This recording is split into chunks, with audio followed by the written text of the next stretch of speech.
central belief of zero tolerance is that future transgressions can be deterred by sending a strong message through punishment that no form of a given unaccepted behavior will be tolerated under any circumstance.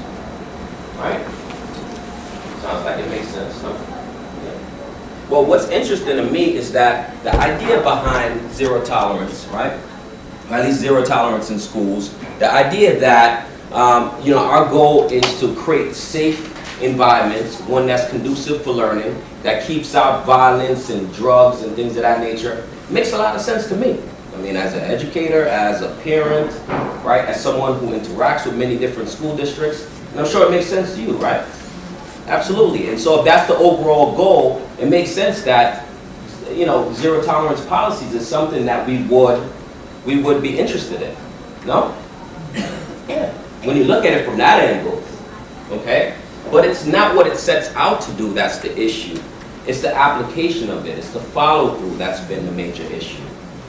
So let's move into our next piece. So what are the most frequent methods applied to prevent future transgressions? I think somebody mentioned it earlier, but what do we know those methods to be? We all know it.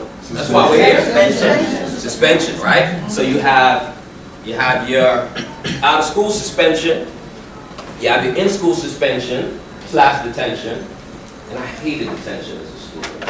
Gosh, I hated it. I went to 2 different high schools. I had the experience of being in Catholic school for a couple of years and then finishing in public school. And I got detention for being late all the time. It was just so frustrating, because I'm just not a morning person. And I would often be late, and where would I be? School is done, and I'll be in detention for another hour. But it was the reality of what I had to face. And expulsion, right? Which is another big one. And when you look at zero tolerance policies throughout the country, expulsion is one of the methods used to deal with students who commit more serious type of offenses. But these are the 3 methods. How effective have these methods been in preventing future transgressions? It makes sense that it would, no? Doesn't it make sense that it would make a difference? That if you do something wrong, I'm going to give you a severe penalty, therefore you'll learn not to do it again? It's not a true consequence if it doesn't, it's not a true punishment if it doesn't change future behavior. So sometimes suspension is not punishing the student, or there are other factors involved that they need to be taught. And this, right? But they need to be taught the appropriate behavior, or they need more support at home, or more academic intervention. Suspension is not going to solve it. If I suspend you because you did something wrong in class or in the building, everybody else will see what happens. Therefore, they shouldn't do the same thing. All right? So if I make the example of you, shouldn't that deter other people?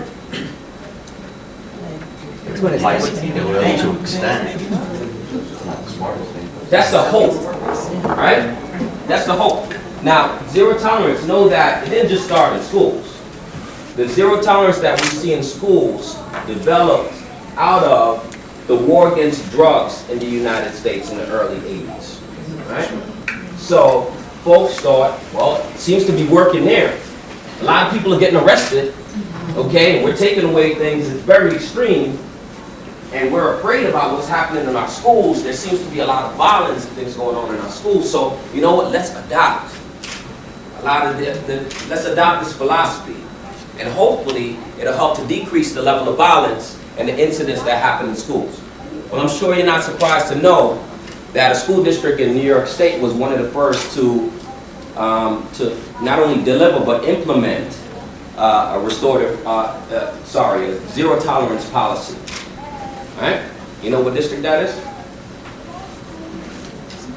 Yes. Yonkers. There was another school district in California and one in Kentucky. The first 3 to adopt zero tolerance policies into their school district discipline code. Right? The superintendent at the time was Donald Batista. And what he also did was he kind of expanded on it. He built it to include the ban on hats, ban on, access to the school building from certain doors or certain sides, when you can leave the school building, to include disruption in the classroom, as well as several other things. So how effective have these methods been in preventing future transgressions? Well, school suspension appears to predict higher rates of misbehavior and suspension for students who are suspended. That shocking? Not surprising, right? It's interesting because I think it was about a year ago, Jenny and I, Jenny Besh, who's the director of our center, she's here, we were looking at some data from school districts that we're working with, and it wasn't surprising to me to know that over 65% of the students who were suspended multiple times. Right? So the idea that if we suspend them, if we remove them from the classroom, remove them from the school building, it'll keep them from acting out again, seems to not be working. Right? And that's what the American Psychological Association found as well by doing the study.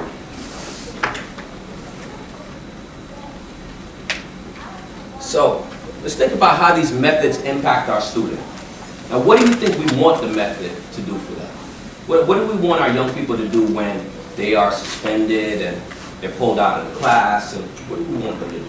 Learn a lesson, change, come back different. Learn a lesson, change. We want them to self-reflect. Right? We want them to sit and say, you know, I gotta change my behavior. If I keep doing this, man, they're gonna take me out and I'm gonna miss class and I'm gonna miss my teachers and I'm gonna lose out, right? That's what we want, right? Yeah. Well, while some students will take the opportunity to do just that, right? There are a few. There are some that will. It's just not the reality for the majority of our students. The first time, they may be anxious and nervous. They don't know what to expect. But if it keeps happening, they become desensitized to it. It's not a punishment anymore, right? I used to work in Abandoned Child's High School in the Bronx. I don't know if you guys know Abandoned Child's High School, but man, it was, before they closed down Abandoned, probably one of the toughest schools in New York City. And I ran what's called a attendance improvement dropout prevention program. And I would go meet with students who weren't coming to school. And some students who would start coming back to school and they would do, you know, whatever it is they needed to do, right? And often I would sit with students and they would say, you know, I just need a week out of school. I just need a couple days out of school. It's too much on my mind. How are you gonna do that? And they knew. They knew exactly what to do, whose buttons to push, right, to get suspended. And it was like clockwork. A specific teacher or, you know, assistant principal or somebody, they would do something, automatic 2-day suspension, 3-day suspension. All right? So it wasn't a punishment anymore. Most students simply look at these consequences as ineffective and unfair. It's the truth.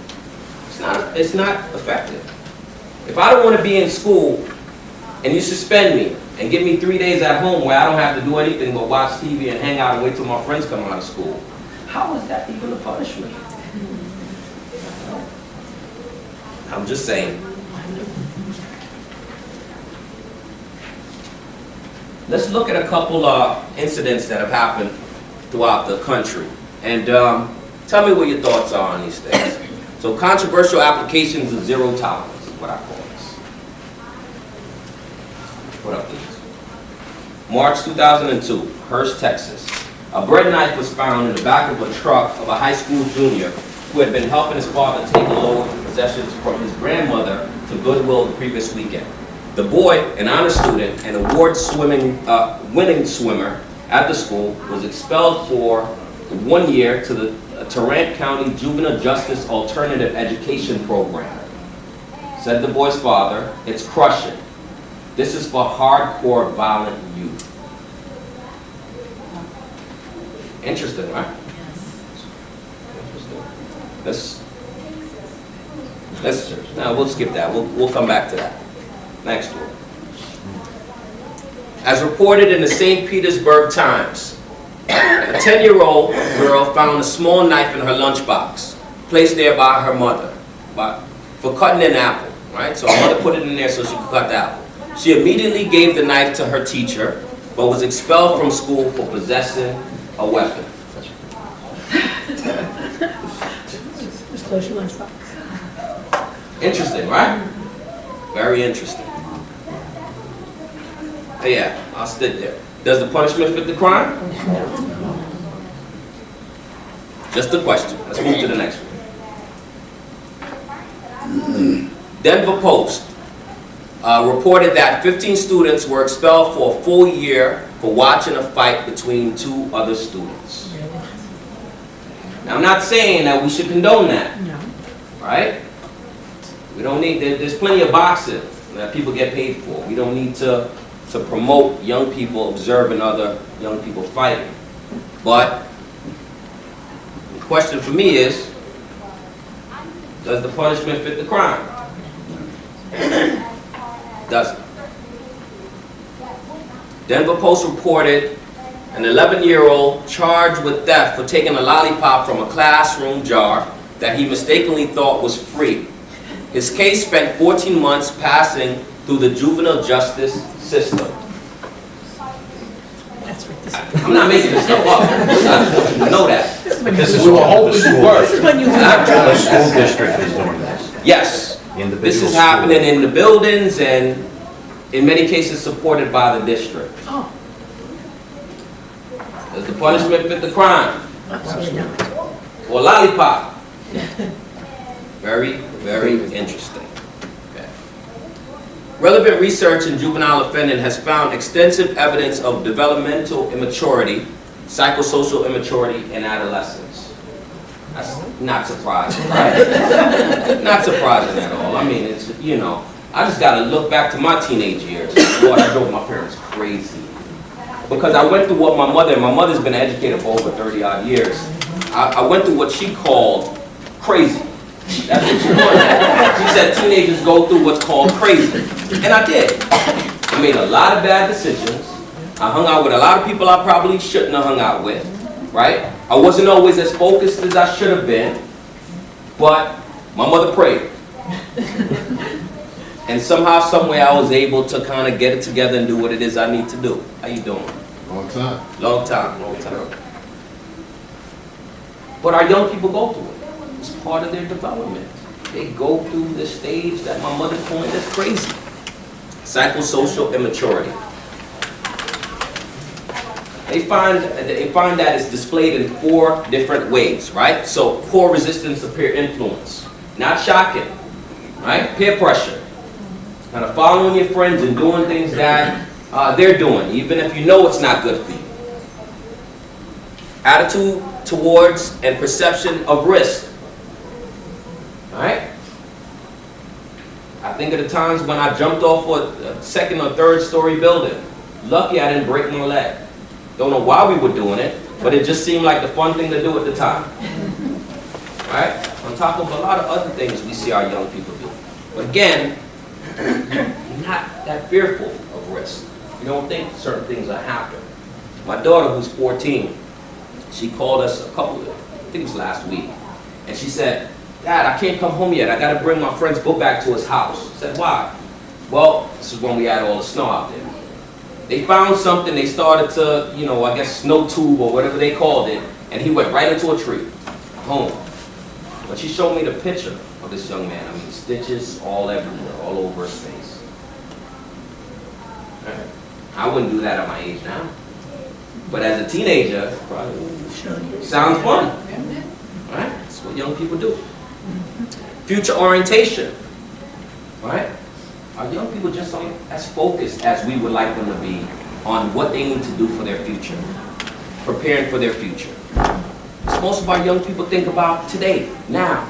What I'm going to do when I get out of school. Tomorrow. This weekend. Okay? Again, it's all part of their development. It's where they are. And impulse control. right? Thinking about the consequences before you act. Took me a lot longer than my teenage years to get that under wraps. But it's a reality of where our young people are. Developmental research indicates that certain characteristics of secondary schools are often at odds with the developmental challenges of adolescence. I'm sure that's not shocking to you either. I was very frustrated in high school because I felt like there were things that our school could have done to allow us to feel more like part of the school than they actually did. You need to focus on your books, do your schoolwork, do what it is you need to do, right? Because years from now, Jennifer will be a fleeting memory. Obviously not. Right. I still remember her. The feeling of that love isn't there anymore, but you know, the experience is still there. But I was upset at my mother. And I felt like that's why I didn't want to tell you anything in the beginning. Right? I didn't want to tell anything. But what my mother was trying to explain to me is something that I would learn in time, with age. That you go through things when you're younger. And at the moment it feels like the biggest thing in the world for you, right? It feels more important than having the money to pay your mortgage, right? It feels bigger than paying your car note. It feels bigger than that stuff. For me, that was what I was going through. She was trying to help me to understand I would survive all of this and look back at it and laugh about it. But at the moment, that's not what I wanted. That wasn't what was going to help me to get through what I was experiencing. So our young people need to be able to connect. I had other adults in my life, though, who, no matter what I did, mistakes I made, they would always be there to say, you can do better. Tajaé, you can do better. Right? Let me know when you're ready for it. I had a counselor in high school. You know, I mentioned to you that I left Catholic school, 2 years at Cardinal Spellman, and I finished up in Christopher Columbus. And all my credits from Catholic school, I basically went into my junior year in Columbus close to graduation because of all the credits I acquired in Catholic school.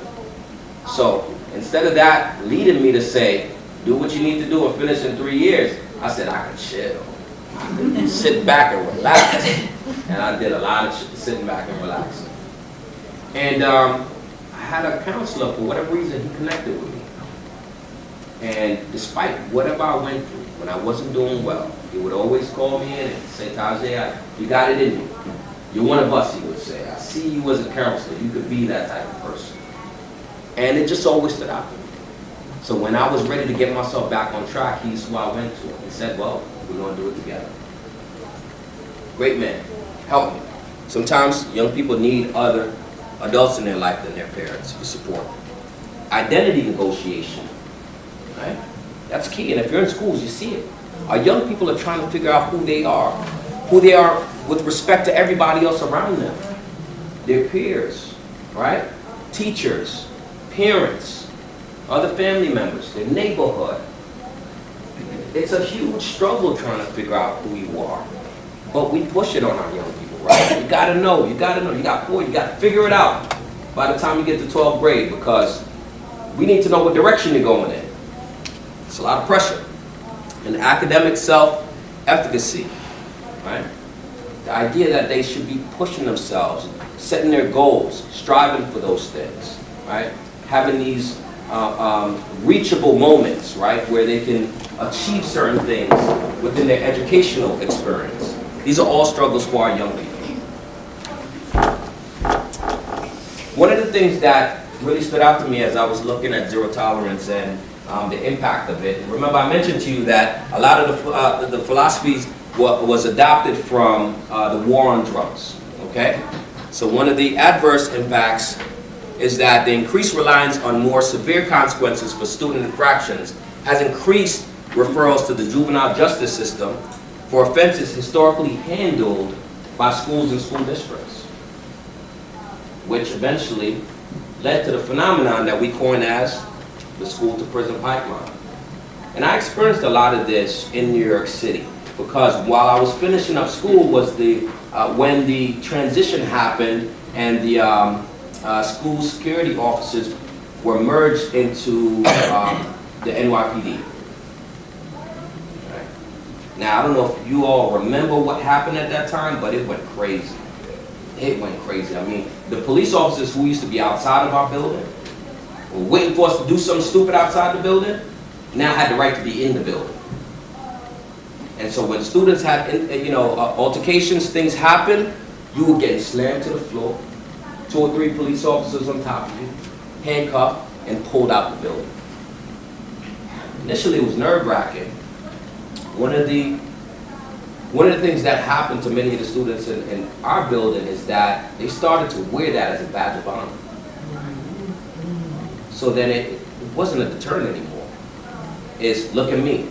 I'm big, I'm tough, I'm bad. I'm gonna spend a day in the precinct. They're gonna take me to central bookings. Got a lot of credibility from that. Wrong credibility, but they got it. And young people are gonna find, that credibility somewhere. They're gonna get it, whether it's positive or negative. They're looking for that reinforcement.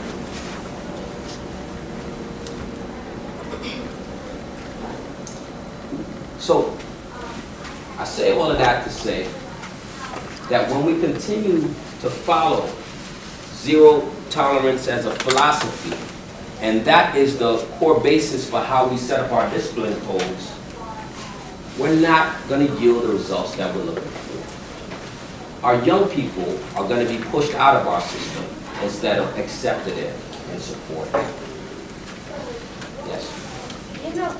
When you were showing those 3 incidents, which were shocking, and I'm sure that there's a continuum of experiences, some more serious than others, it would seem to me that there are also huge impact on the non-infringing students, having them look at the school not as a haven, but rather as an adversarial spot, not just the students that are infracting, but the other students as well. Now it's something set up in the psyche that it's us and them. Right. And that can't be good for education.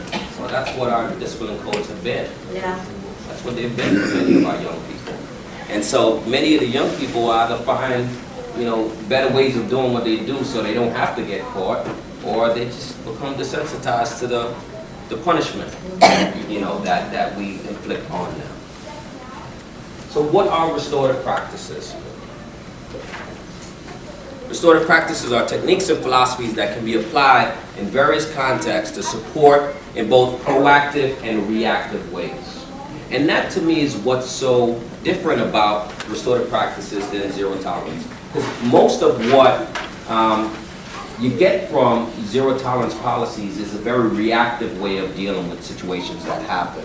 There's not a lot there. I mean, the idea that you will deter others from committing certain acts because they see somebody being punished severely, right, is probably the only piece of it that they thought was proactive, but it actually wasn't, right? But restorative practices are both proactive and reactive. The aim of restorative practices in schools is to develop community and to manage conflicts and tensions by addressing incidents, repairing harm caused, and restoring relationships. That is central to what restorative practices are. Because we know our young people are going to make mistakes. We're not perfect. How can we expect perfection from them? We want to hold them accountable for what it is they do. But they should be part of that process to repair what it is that they need to repair, to fix what it is that they need to fix, to truly feel like part of that community, which, speaks to what it was that you're talking about. The more we do things to them, is the more we create the us versus them mentality our young people have. Plus, I think that if you suspend somebody, maybe they learn that the behavior they were using was wrong. Maybe. I'm not sure if that even happens. But even if they know that it's wrong, they don't always know another behavior to substitute, right? I mean, and quite frankly, I know adults that I'm still helping to do that, I mean, I think that's a lifelong thing that you work on. What's a better way to achieve the goal you're kids don't articulate it quite that way, but that's part of what's going on. Right. They have something they're trying to get to. Right. They use behavior that's not an effective way to get there. Right. And now they know not to use that, but then what? What can they do? Yeah. So when we punish them, we actually take away the teachable moment. When we simply just punish them. Now, I'm not saying that punishment to some degree may not be necessary. It's not what I'm saying. Actually, we pointed something different. We don't look at it as necessarily punishment.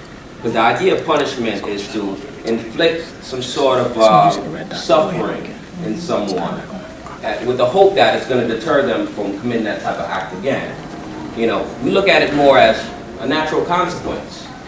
Right? And we know natural consequences exist, right? I mean, if you take an egg and you throw it straight up in the air and make the mistake of standing under it, and it falls on your head, it's a natural consequence. It'll be dirty all up here, probably down here, right? It's a natural consequence of the action that you committed. Now, you probably clean yourself off and maybe your ego is a bit bruised, right? But for the most part, you can do something to repair that, to fix that.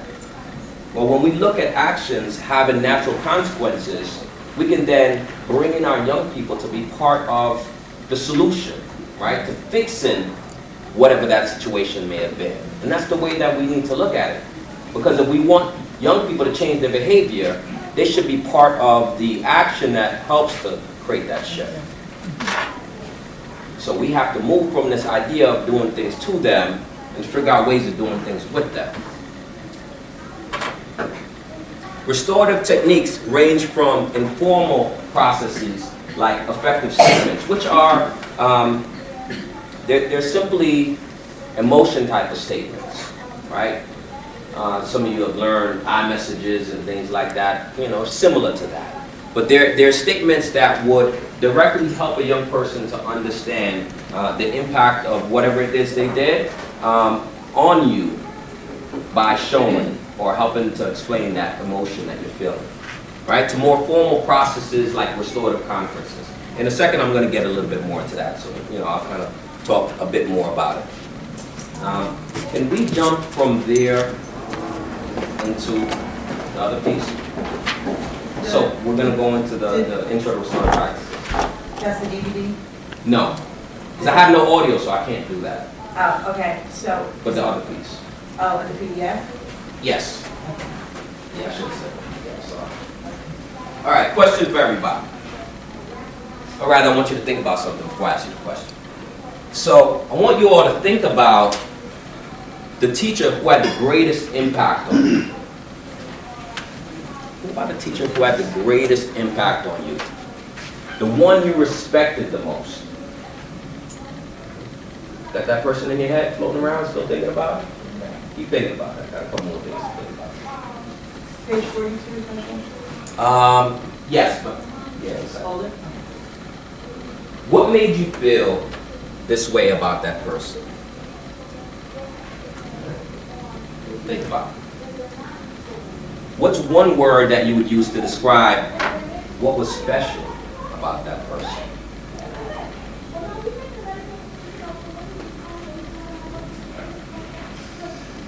When that teacher challenged you, when you made a mistake or didn't live up to an expectation or your potential, how did that person treat you?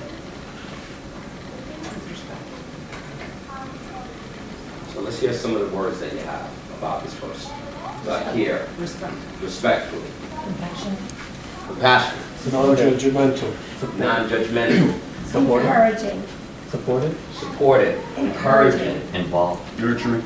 involved, nurturing, passionate. They directed without crushing. They directed without crushing. Wow. Yeah. Good. Good.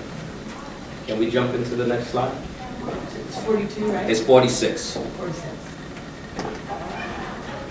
So a lot of what I'm hearing is this kind of compassion, this support from the person, right? And being able to kind of check you on things without crushing you, right? Which would speak more to me about like control, right?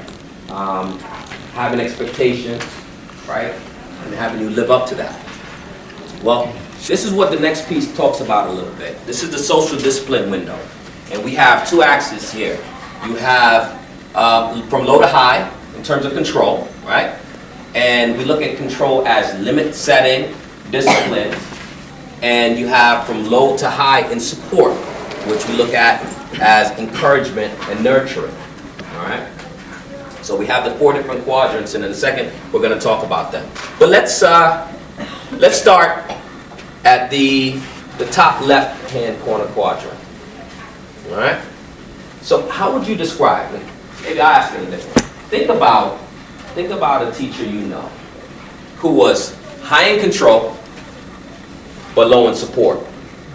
So somebody who was high in limit setting and discipline, right? But low in the terms of nurturing and encouragement that they gave. How would you describe this person? Cold. Cold. Rigid. Mean. Rigid. Okay. Had no sense of how smart she was. It was not about what she taught, but how she taught, as I recall. And I had no sense that she had anything to offer. Sounds like a lack of connection with that person. Complete lack of connection. Okay. Anybody else? Unreasonable. Unreasonable. Yes. Good. Any other thoughts? So that person up there, is that the person that we want our teachers and administrators to be? No. Had many of those people in my life. Right? Many of them were deans and assistant principals and some teachers. Right? But I certainly had those folks. And those are the people we look at as like the disciplinarians, right? It's their way or the highway. You either do it like this or you get out.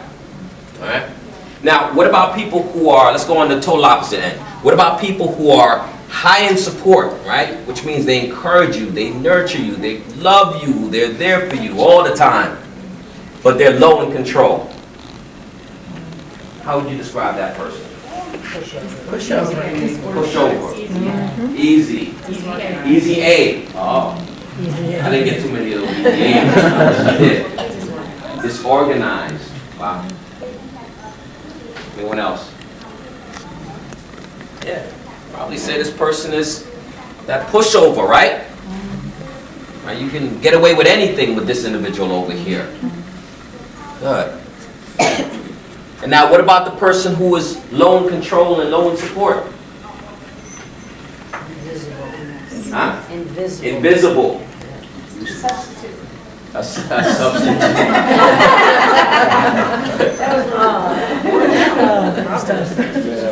If that were to be the case, things might be slightly different, but you know what? You have many teachers who aren't substitutes who are there.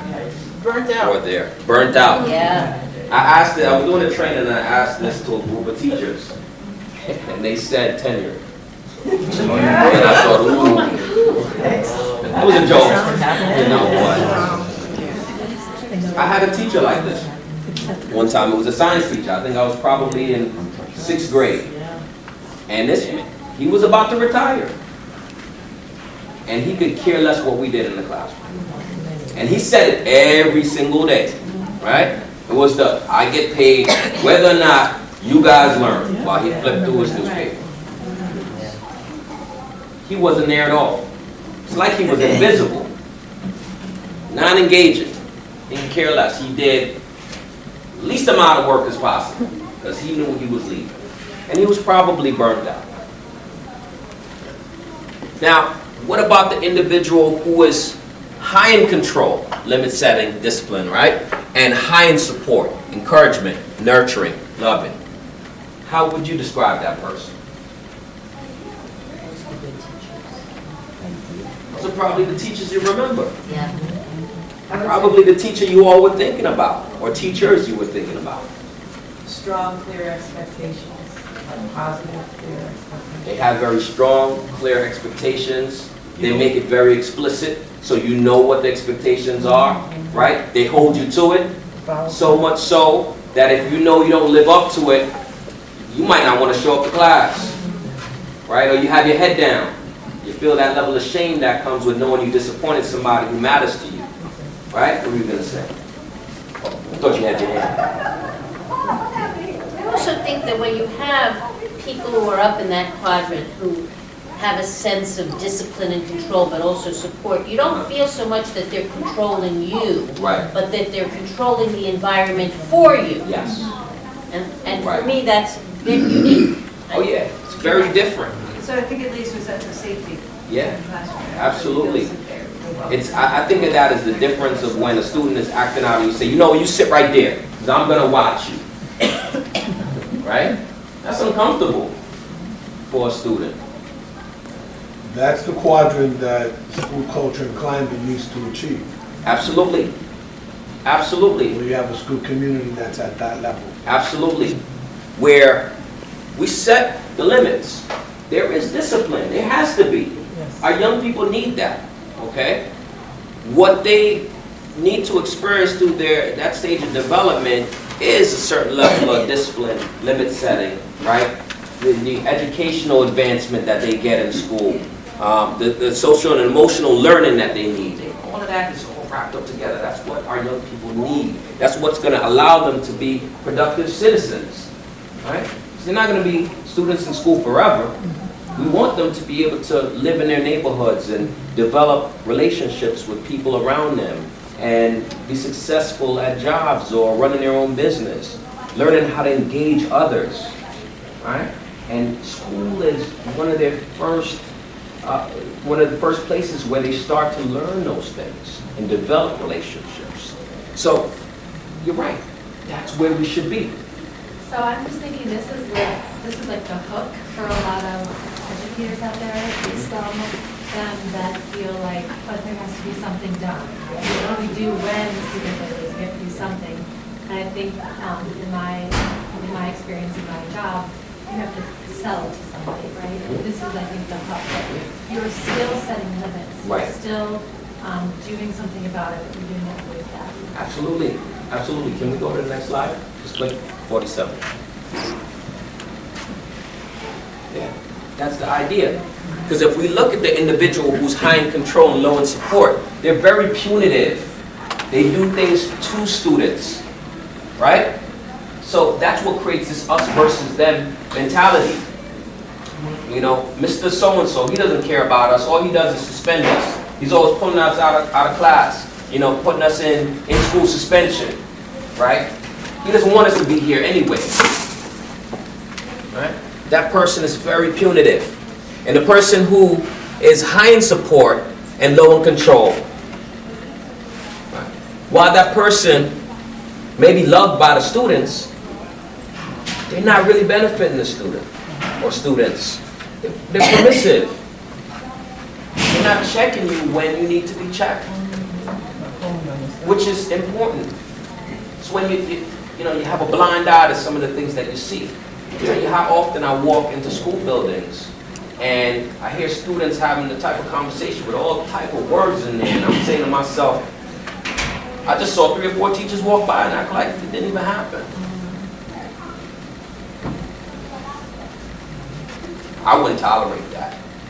And when I work with students, I don't tolerate certain type of behavior either. Because I expect more from them. Just like their parents probably expect more from them.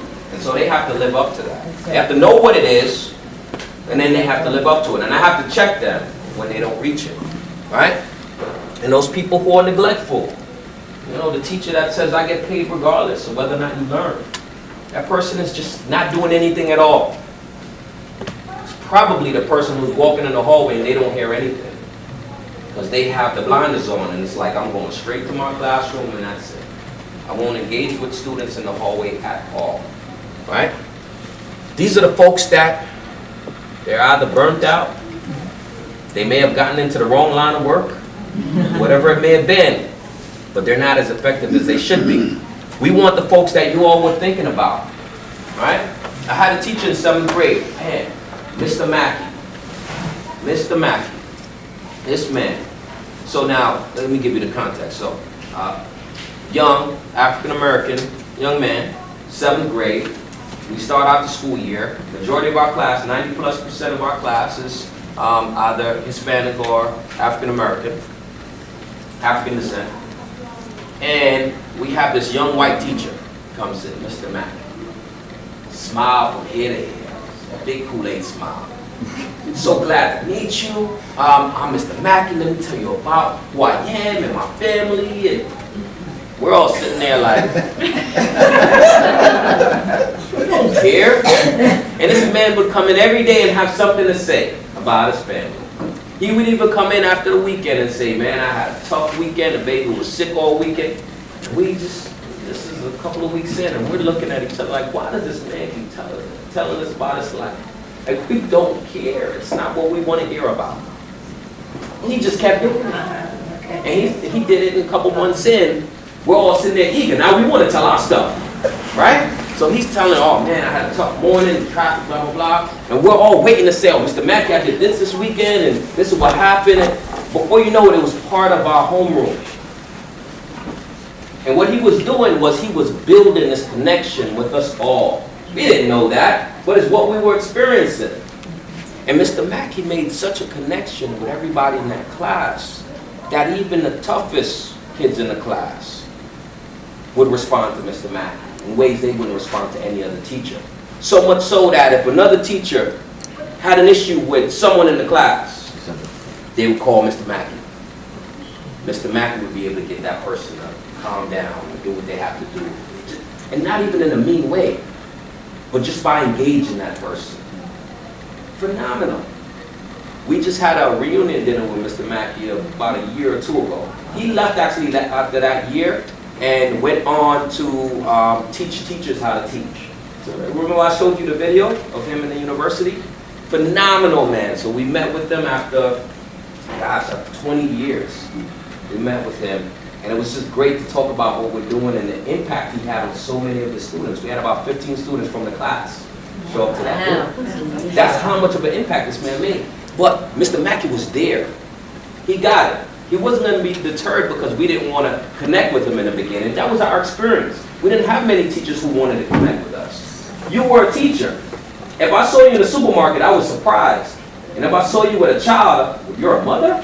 Right? But before Mr. Mackey, I didn't think that you had a life.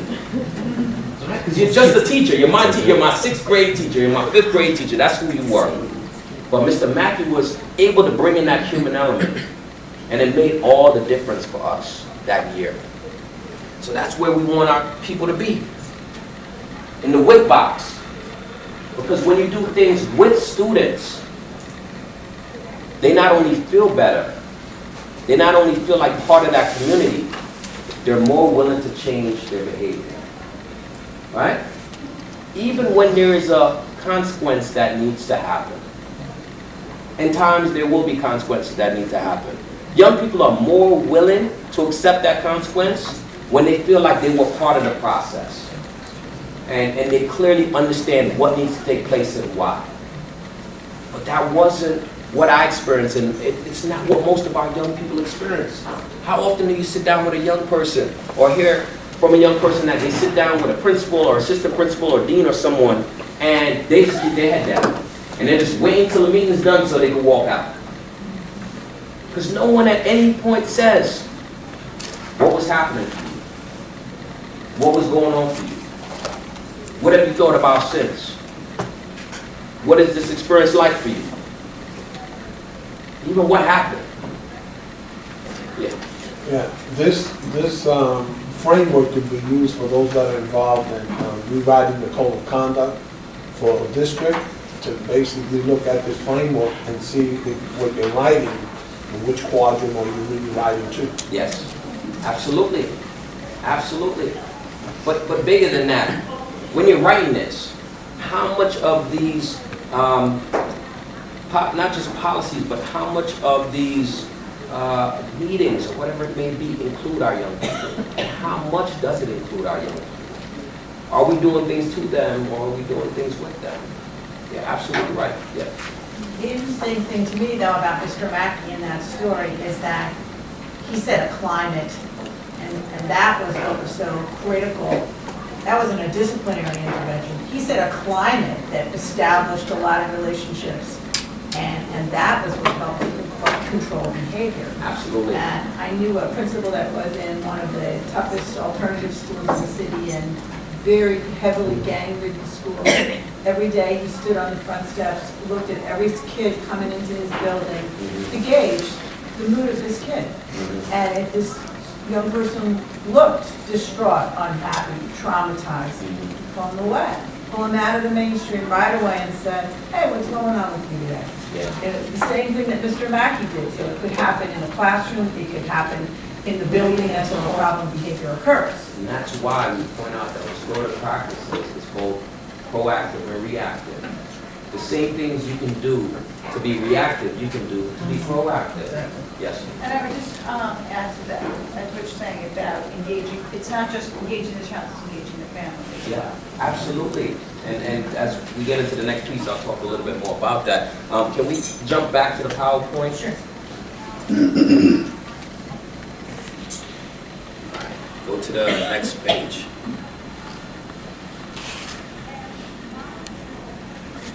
We'll do that. No, we went through this already, I believe, yeah.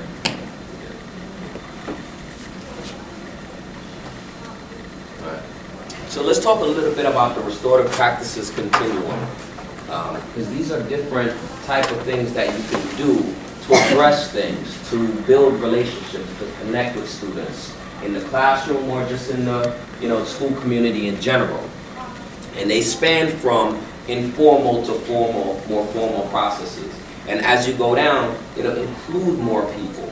Some of the processes may include parents or support persons for students.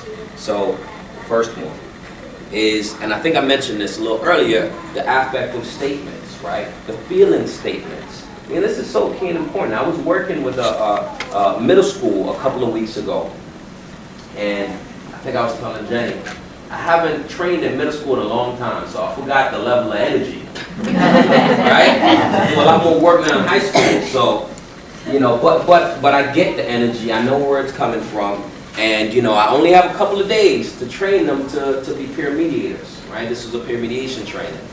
And it was great, but, after lunch, we lose it after lunch, imagine our students, right? So, every now and then I'll check them, and I have different techniques that I use to get their attention and pull them back. But they got one of the afternoons, it just got a little out of order. And I stopped. And I normally tell students, if I hear a lot of side conversation, the more I hear it is the lower I talk, to the point where my lips are probably moving and you don't hear a sound. Right? So I went through that and still the talking is on. I stopped. Put my hands down, lean against the blackboard. One student noticed and looked and tapped another one, and they all started to calm down a bit. And I simply said to them, I said, I'm getting to the point where I'm very, very frustrated. Because I've asked you all several times to focus with me so that we can go through our training. Right? If what you expected to get out of this training is to learn how to be a peer mediator, and what I expected to do is to deliver that to you, I need us to be working together. And so when the side conversation is going on, right, and I can't get you guys to pay attention here, I'm very, very frustrated. And I stopped, and I didn't say anything, and I just kept looking around the room and looking at the students until you started to hear, sorry, Mr. G, sorry, Mr. G, right, until they went around.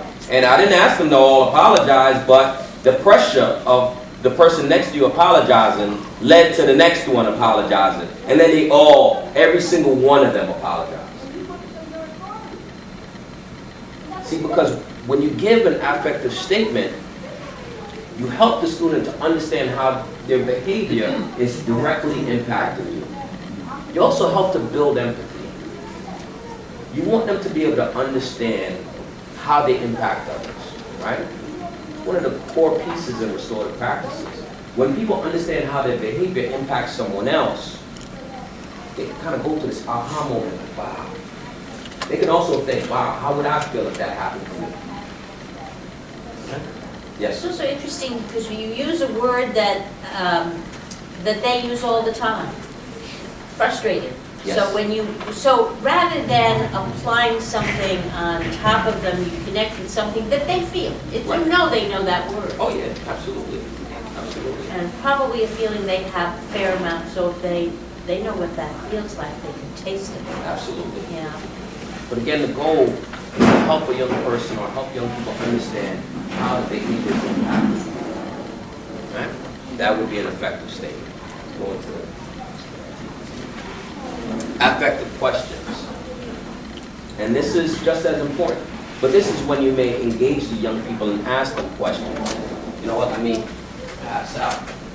I'm going to give you all this because I know I'll forget to give it out. Give it out.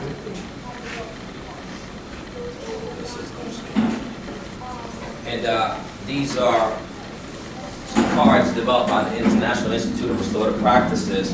It just has different type of affective questions that you may ask.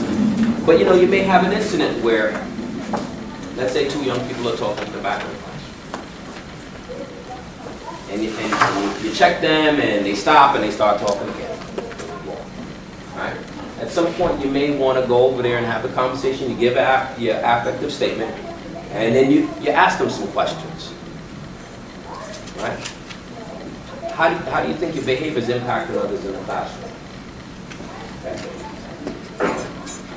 Is it allowing for you to gain what it is you need to gain from the class today? Right? What do you think I expect from you when you're in class? What do you expect from your peers when you're here? Engage young people. Ask them questions. Get them to recognize that what it is that they're doing is going against our classroom policy or code. Sometimes you don't have to say much. You walk through a series of questions, they get it. And you say, what do you think I expect of you when you're in class?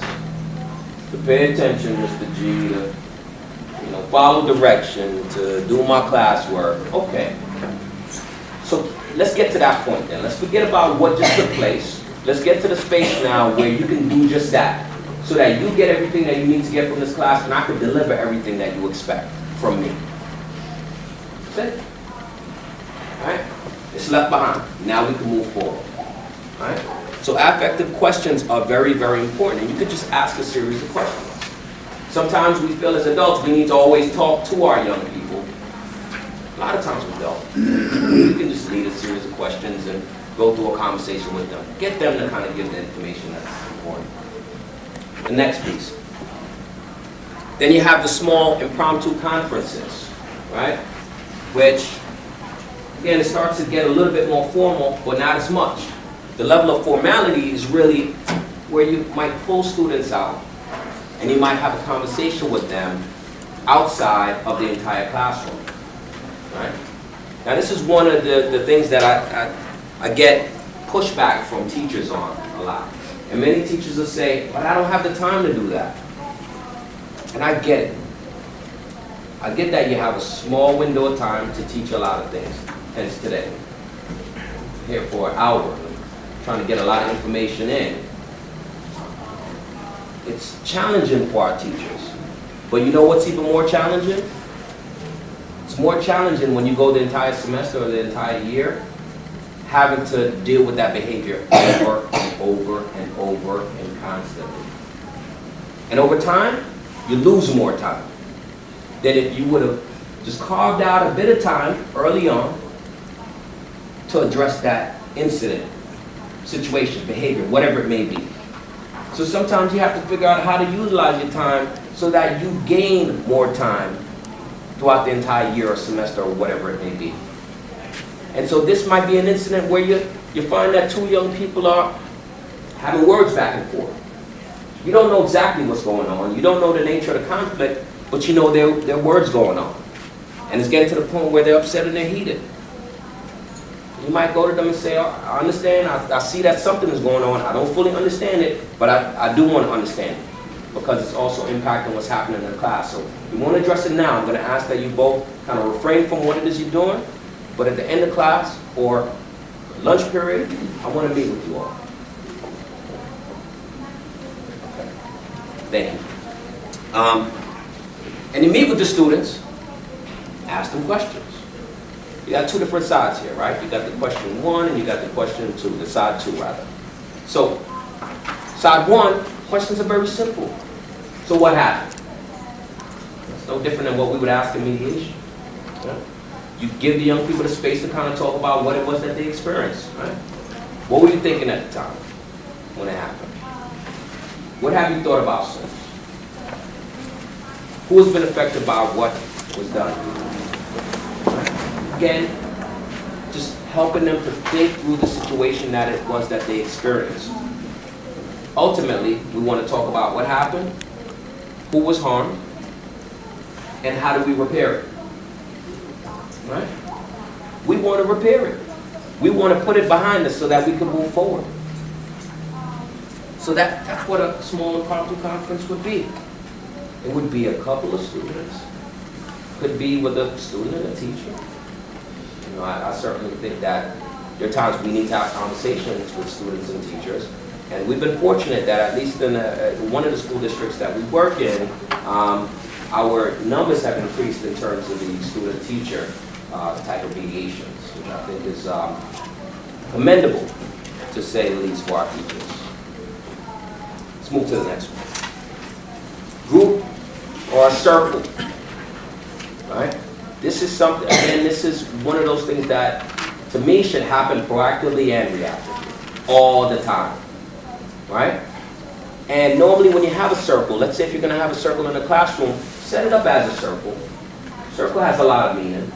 No beginning and end, and no leader. We're all joined together. We're all part of this. And you could go through so many different things with a circle. I'll give you an example. Say you're a teacher, right? And you come back the next day, and you find out that your class went crazy with the substitute. Papers flying, people going in and out of the classroom, people disrespecting, not following what the protocol, not doing the work that they were supposed to do. Okay, how you feeling as a teacher coming back here?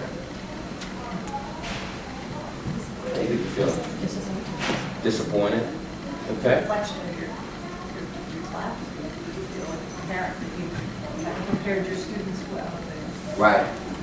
Right. You start to put it on yourself. Wow. How did I mess up? What did I do or not do that would lead my students to act that way? I mean, we have our classroom policies up on the board. You know, that's what I expect of them. Well, you might say, you know what, we need to circle up. Because we need to address something that I heard about your behavior yesterday. You gotta be straight up and real. The substitute came to me and told me all the things that were happening, all the things that went on yesterday. And I have to be honest with you, I'm very, very disappointed. Disappointed because we came up with our classroom procedures and rules. And we also had a conversation about how we engage and how we behave when we have visitors in our room. And when a substitute comes in, a substitute is a visitor into our classroom and space. And when we don't follow our procedures, we're helping to create an image of us which is not who we truly are. It's not the image I know us to be as a class. I want to have a conversation about that. And you have a conversation. You can ask questions, right? You might put out a question to the students like, how do you want our visitors to see us when they come in our class and leave? What image of us do you want them to have? What do you want them to say about our class when they come in, they spend some time with us and they leave our classroom? Again, it's about engaging our young people, getting them to think about things a little different, getting them to understand that their behavior impacts others, teacher, our visitors, the larger school community. Right? But circles don't have to be used just in that way. You can use circles as a check-in and check-out. I did training for our teachers in 3 elementary schools in Yonkers some years ago. And we had a teacher who had a tough time trying to figure out how to do the circles. So she called and said, "Can you come in and model a circle?" Went in, I think this was a third or fourth grade group. And it was a Monday morning, so simple circle question I had was, talk to me about what excited you, or I think I asked it a different way. I said, what were you excited about coming to school today? What were you excited about doing or experiencing coming to school today? And so most of the students went around and, said, well, I got gym today, so I was happy I had gym, or, seeing my friends after a long weekend, or blah, blah, blah, blah, blah, going around. We had the school psychologist here as well, because they were trained in restorative practices. And so the teacher was there, the school psychologist was there, and I was leading the circle. And then we got to a young lady, and she said, I just didn't get a lot of sleep last night. I just wanted to come to school because my mom and my brother were fighting in Thailand. And I was like scared, I was nervous, I didn't want to be home. So one of the things that lead and check in and check out with students can do is it'll indicate to you what they may be experiencing, either in the school building or outside of the school building. And so when that young person said that, that red flag came off. I looked at the school psychologist, I looked at the teacher, and the teacher had that aha moment, like, wow, okay, I see what this could, the opportunities this can create.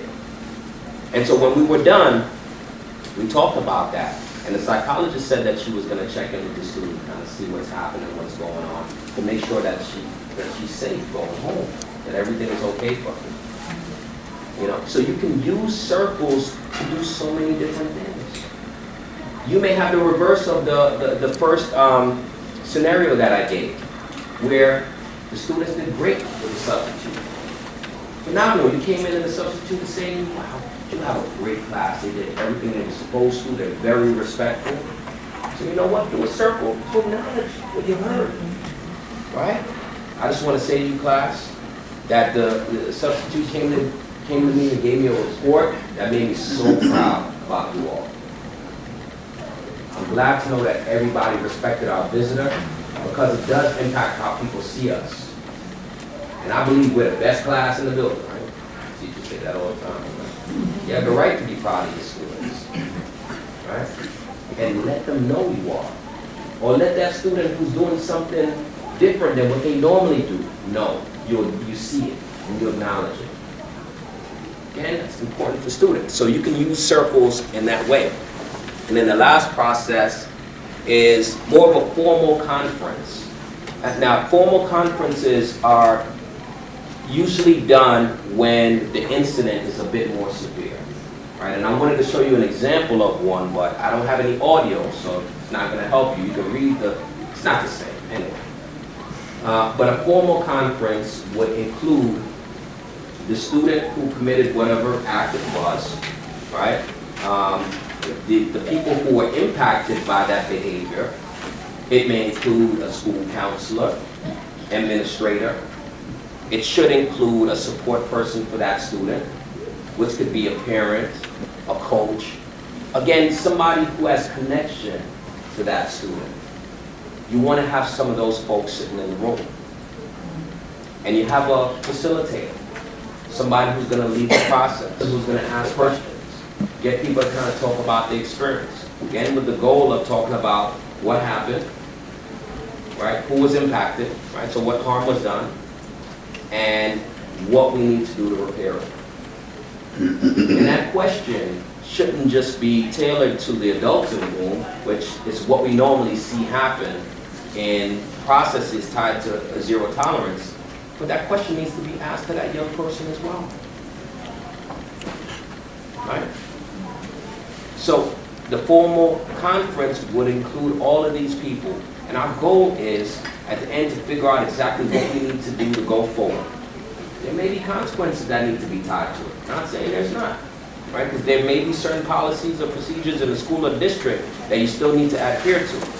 But something else that allows for that young person to tie to an action that would help to remedy what it was that was done is very, very key. Under what circumstances would you recommend that the incident is so egregious that there should not be a formal conference? That there shouldn't be a formal Right, in other words, conference at that all. a restorative approach could be dangerous for, let's say, the victim. Yeah. Under what circumstances? Well, you have to meet with folks first. And so one of the important pieces is that the young person who committed the act is going to take some level of ownership over what happened. You know, that they say, you know, I did that. You know. So if that person is willing to be there, and if the victim, whoever the victim is also willing to be there to talk about what they experienced and what they went through, then, you know, you have all the key elements there to be able to have a restorative conference. If your victim is so shaken, let's say, 3 minutes, so shaken by what they experienced, they may not necessarily have to be in the room, but there's still other people who may have been impacted by that situation that would want to be in the room. I would say one of the important things, though, is to really gauge your young person who committed whatever that behavior was, to make sure that they're willing to be part of the process the way that they should. And it's really getting them to a point where they take ownership of what it was that